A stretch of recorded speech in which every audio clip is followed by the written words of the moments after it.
बच्चों, आज हम सब क्रमशः आगे बढ़ते हुए अध्याय 2 बहुपद को पढ़ेंगे। बहुपद के बारे में जानते हैं। जैसा कि हमने यहाँ पर जो है आपको परिभाषा लिख दी है। ऐसे भी ये व्यंजन जिनमें चर राशियां केवल धनात्मक या शून्य के घात के रूप में हो, बहुपद कहलाती है। किसी बहुपद में दो प्रकार की राशियां होती, एक होती है चर और दूसरी होती है अचर। ये चर राशियां क्या है, अचर राशियां क्या है? चर राशियां जैसे हमने यहाँ पर लिख रखा है 5x और +2। 5x+2 में हमारा जो 5 है और 2 है, ये दोनों हमारी जो है अचर राशियां, यानी कि इनका मान जो है क्या है, निश्चित। इनका मान क्या है, निश्चित है। लेकिन यक्ष जो है हमारी, ये चर राशि।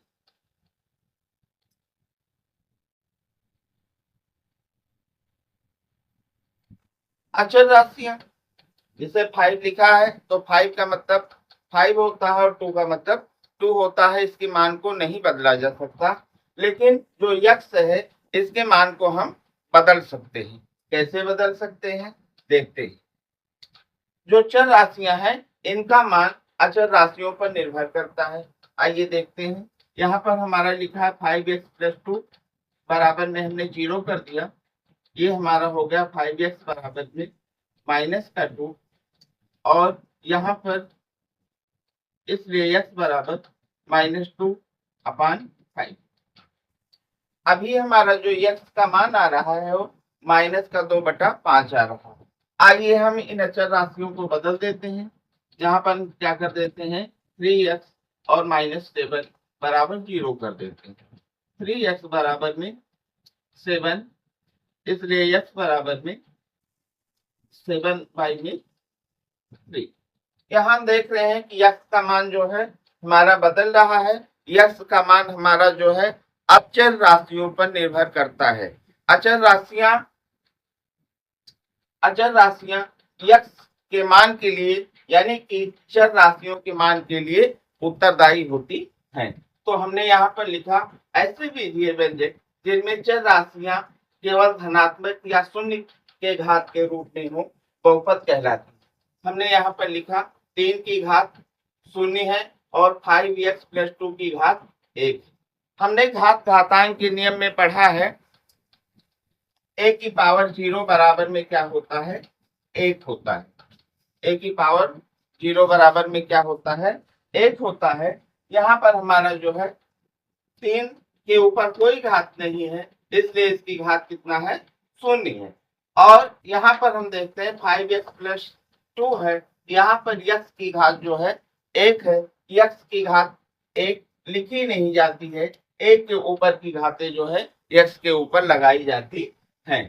तो ऐसे भी ये व्यंजक जिसमें चर राशियां केवल धनात्मक या शून्य के घात के रूप में हो, यानी कि जो घात हो वो ऋणात्मक ना हो, ऋणात्मक घात ना हो। अगर ऋणात्मक घात है तो वो व्यंजक हमारा जो है बहुपद नहीं होगा। कैसे, जैसे हमने लिख दिया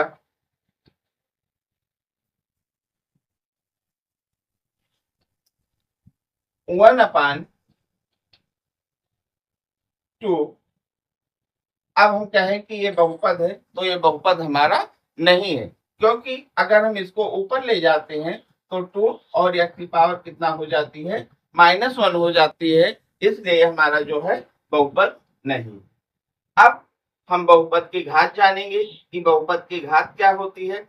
किसी दिए गए बहुपद में सबसे बड़ी घात वाले पद के घातांक को उस पद की घात कहते हैं।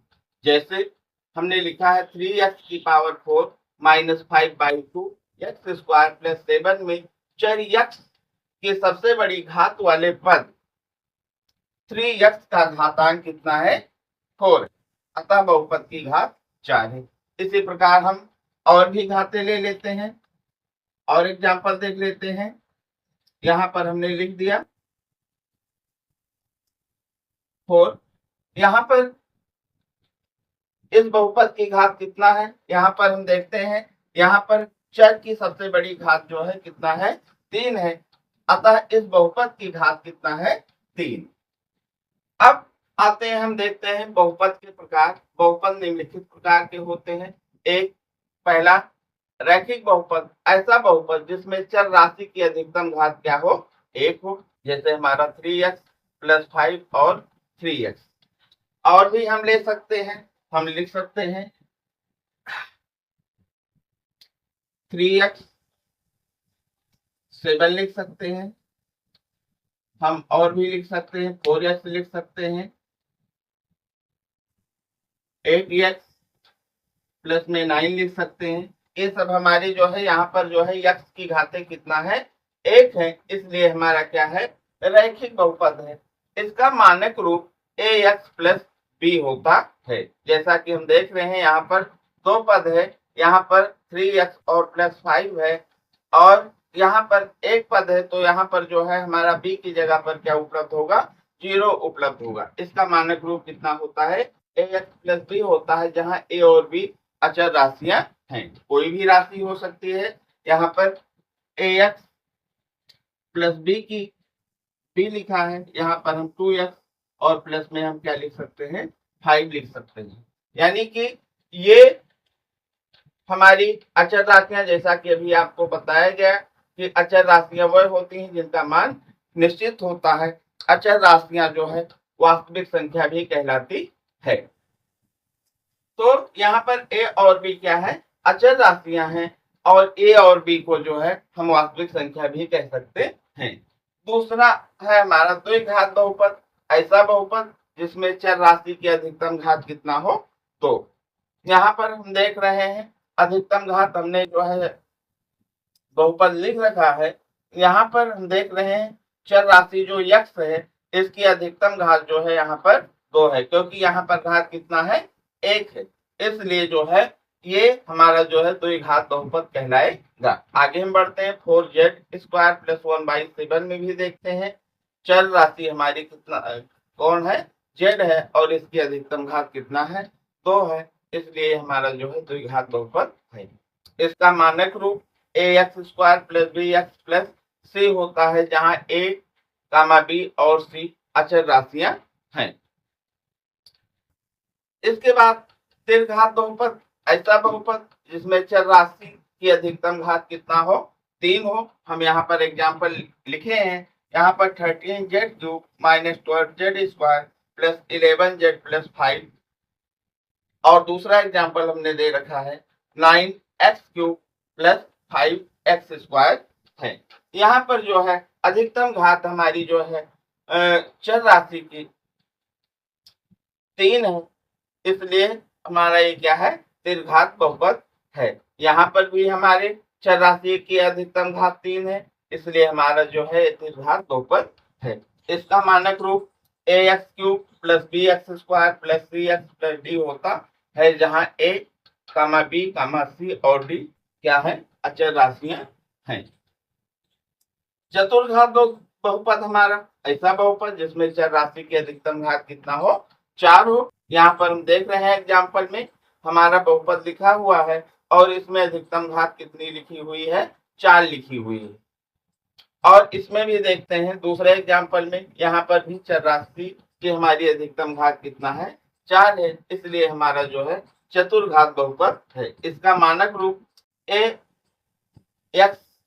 + bx³ + cx² + dx + e होता है, जहाँ a, b, c, d और e क्या है? अचर राशियां हैं।